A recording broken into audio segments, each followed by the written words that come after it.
There is a golden rule in hunting. Never pull the trigger until you have positively identified your target. But what happens when your eyes see a target, but your brain refuses to accept what it is? What happens when the game stands up on two legs, looks you in the eye, and challenges everything you know about the natural world? Tonight, we are heading deep into the high Sierras to examine one of the most controversial and disturbing events in cryptozoology history. A seasoned hunter, a high-powered rifle, and a creature that, according to science, should not exist. This is the story of a kill that didn't just end a life, it shattered a reality. I'm your host, Midnight Rider, and this is Channel 19 Mysteries. If you love exploring the darkest corners of the map, make sure to hit that like button, subscribe to the channel, and drop a comment below. Would you have pulled the trigger?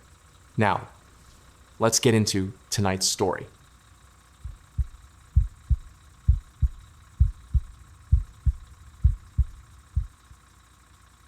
The Sierra Kills, a hunter's burden. When you know that the truth is stranger than fiction, but twice as terrifying, then you know that there are places in the American wilderness that appear on maps, but for all intents and purposes, belong to a different world. These are the blank spots, the deep, rugged pockets of national forests, where the terrain is so unforgiving and the canopy so thick that you could hide an army inside them, and no one would ever know. We like to think that we have conquered the wild. We have satellites, we have GPS, we have trails. But in October of 2010, a young man named Justin Smeja drove into the Sierra Nevada mountains of California and discovered that the wild hasn't been conquered at all. In fact, it was waiting for him. This isn't a ghost story. It isn't a campfire tale passed down from a friend of a friend. This is the account of a real event, told by the man who pulled the trigger, and backed by a level of detail that has disturbed researchers and skeptics alike for over a decade. To understand the gravity of what happened that day, you first have to understand the setting. The Golden Trout Wilderness is a sprawling 300,000 acre expanse of raw nature situated within the Inyo and Sequoia National Forests. It is a land of granite peaks, icy alpine lakes, and dense forests of red fir and lodgepole pine. It is beautiful, breathtakingly so, but it is also a place that demands respect. It is bear country. It is cougar country. It is a place where the food chain is very much intact, and humans are not always at the top of it. Justin Smeja was not a tourist. He was 25 years old, an avid outdoorsman, and a semi-professional hunter. He had grown up in the woods. He knew how to track, he knew how to shoot, and he knew the behavior of the animals that lived in the Sierras. He was not a man given to flights of fancy. He was a practical, boots-on-the-ground guy who looked at the forest and saw game trails, wind direction, and firing lines. He didn't believe in monsters. To Justin, the woods were a place of biology, not mythology. It was early October 2010. The air was crisp, signaling the coming winter, and the leaves were just starting to turn. Justin and a friend, a man who has largely remained out of the spotlight to protect his identity, decided to head deep into the El Dorado National Forest for a bear hunting trip. They were looking for black bears. It was deer season as well, but they had bear tags to fill. They loaded up Justin's truck, a rugged vehicle built for the punishing logging roads, and began the long climb up into the mountains. They drove for hours. They bypassed the popular spots, the places where the weekend warriors set up their camps with coolers and radios. Justin wanted to go deeper. He wanted to go where the pressure was low and the animals were comfortable. They navigated a series of treacherous, washing board dirt roads, climbing higher and higher until the air grew thin and the silence of the high Sierras enveloped them. They reached a location near a place known as the Baby Meadows. It was a high-altitude bowl, surrounded by thick timber, with a logging road that skirted the edge of a steep drop-off into a canyon. It was a kind of place that felt prehistoric. The trees were massive, blocking out much of the afternoon sun. The undergrowth was thick. It was perfect bear habitat. Justin was driving. His friend was in the passenger seat. They were moving slowly, crawling along the dirt road at maybe 5 miles per hour, scanning the tree line for the dark, lumbering shape of a bear. As they rounded a bend, something caught Justin's eye. About 300 yards away, On the left side of the road, there was a meadow opening up into the trees. And in that meadow, something was moving. At first glance, Justin's brain did what all hunters' brains do. It categorized the shape based on experience. Dark shape, low to the ground, moving through the brush. Bear, bear, Justin whispered, slamming on the brakes. He put the truck in park and killed the engine. The silence rushed back in, heavy and absolute. Justin grabbed his rifle, a .25-06 caliber hunting rifle, a high-velocity weapon designed for long-range accuracy. He opened the driver's side door quietly, stepped out, and used the door frame as a rest to steady his aim. He looked through the scope. The animal was partially obscured by the brush. It was yellowish brown, which is a common color phase for black bears in California. It was foraging, digging at something in the ground. Justin lined up the crosshairs. He was calm. His heart rate was steady. He had done this 100 times before. He waited for the animal to present a broadside shot, the ethical kill zone. But then, the animal did something that a bear doesn't do. It stood up. Now, bears stand up all the time. They stand up to scratch their backs, to get a better scent, or to reach berries. But when a bear stands up, it looks like a bear standing up. It looks awkward. Its belly sags, its legs look short and bowed, and its head sits low on its shoulders. This animal stood up, and it kept going up. Through the high-powered optics of the scope, Justin watched in confusion as the creature rose to a height of over 7 feet. It didn't have the potbelly of a bear. It had a massive, tapered torso. It had wide, muscular shoulders that looked like a bodybuilder's. Its arms were incredibly long, hanging down past its knees.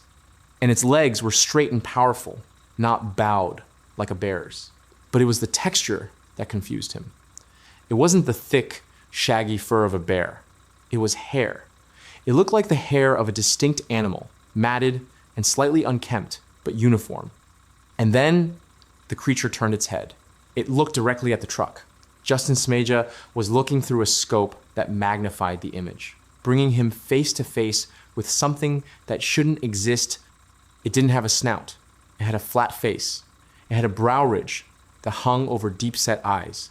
It had a nose, not a muzzle. For a split second, Justin's mind couldn't process it. Is that a guy in a suit? But they were 20 miles from the nearest paved road.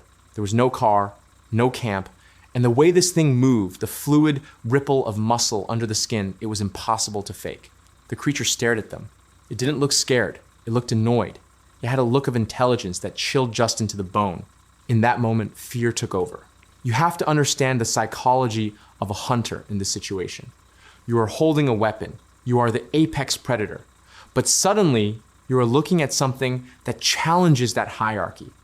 Something that looks bigger, stronger, and possibly smarter than you. Justin felt a wave of primal panic. What is that? What is it going to do? The creature began to turn, as if to walk away, or perhaps to flank them.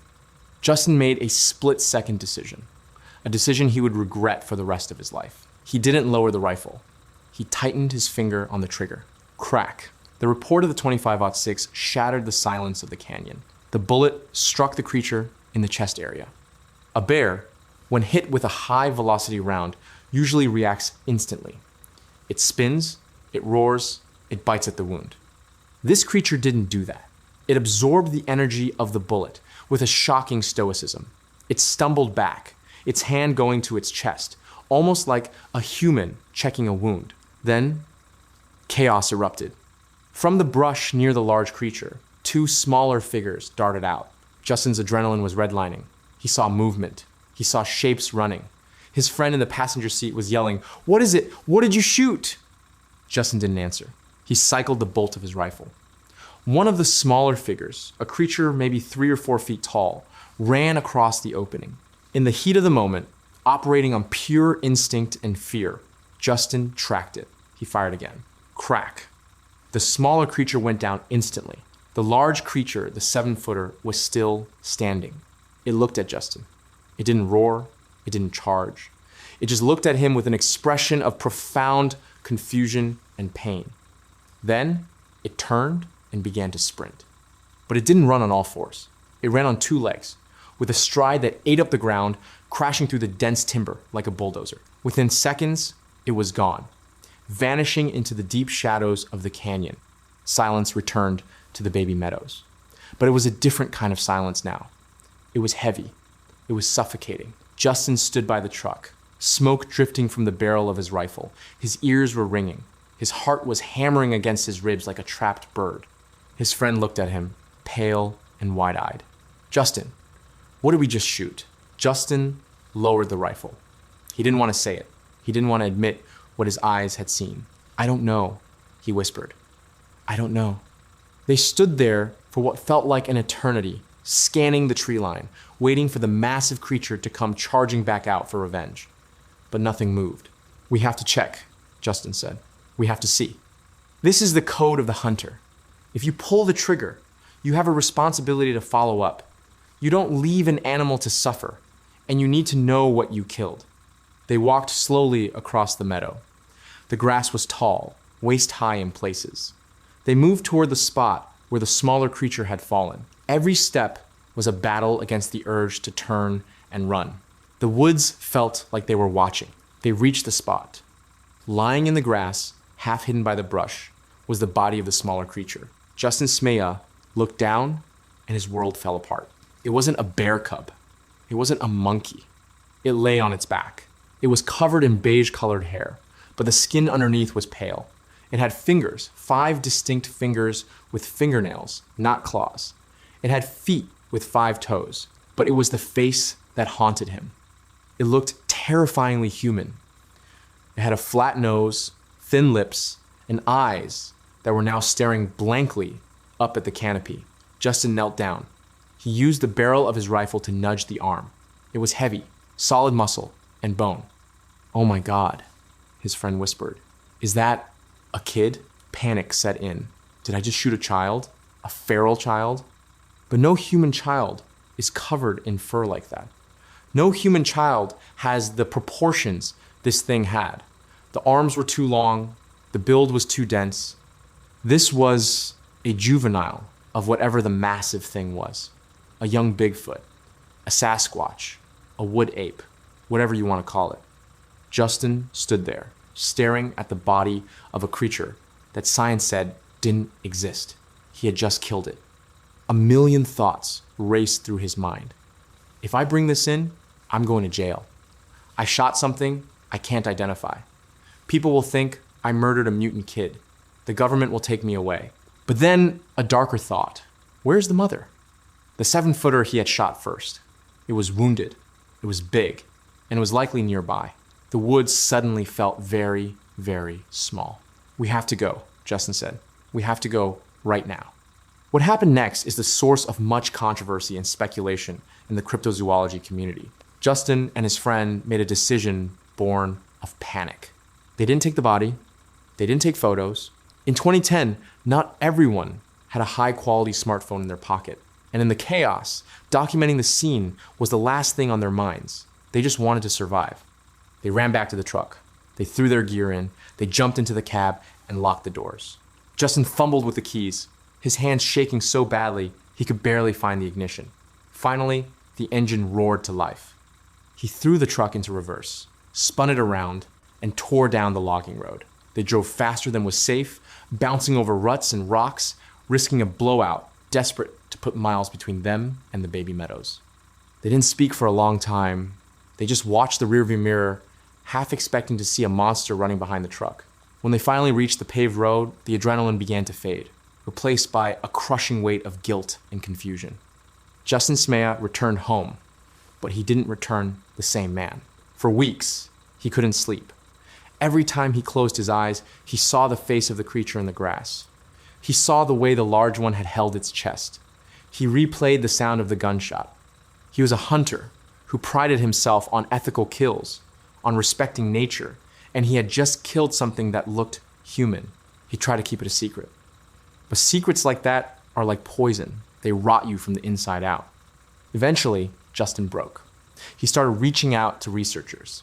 He told his story to the Bigfoot Field Researchers Organization. He told it to independent investigators. He was met with a mix of fascination and hatred. Some people called him a liar. They said he was making it up for attention. Others believed him, but they called him a monster. "You saw a Bigfoot?" And you shot it? You shot a baby? Justin didn't deny the ugly parts. He didn't try to make himself the hero. He admitted that he shot out of fear. He admitted that he regretted it. He even submitted to lie detector tests. Polygraph examiners asked him the hard questions. Did you shoot a creature in the woods? Did it look like a Sasquatch? He passed. According to the examiners, Justin Smeja was telling the truth as he perceived it. He believed with every fiber of his being that he had killed a juvenile Bigfoot that day. In the years since, Justin has returned to the site. He has led researchers to the meadow. They have found strange evidence, tufts of hair, odd tree structures, and a piece of flesh that Justin claimed he recovered from the site later, though DNA testing on that sample was inconclusive and mired in laboratory mix-ups, adding another layer of frustration to the mystery. But the physical evidence is almost secondary to the story itself. The story of the Sierra Kills serves as a dark reminder that when we enter the wilderness, we are entering a world that we do not fully understand. We bring our guns and our trucks and our arrogance, assuming we are the masters of the domain.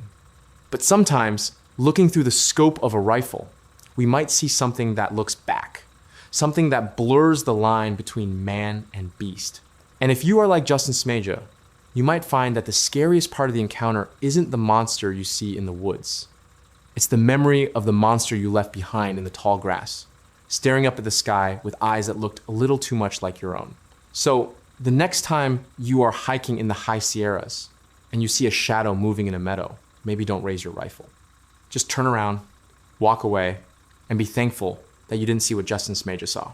The Sierra Kills incident remains one of the most controversial and unsettling chapters in the history of cryptozoology. Whether you view Justin Smeja as a liar, a villain, or a man placed in an impossible situation, his story forces us to ask a terrifying question.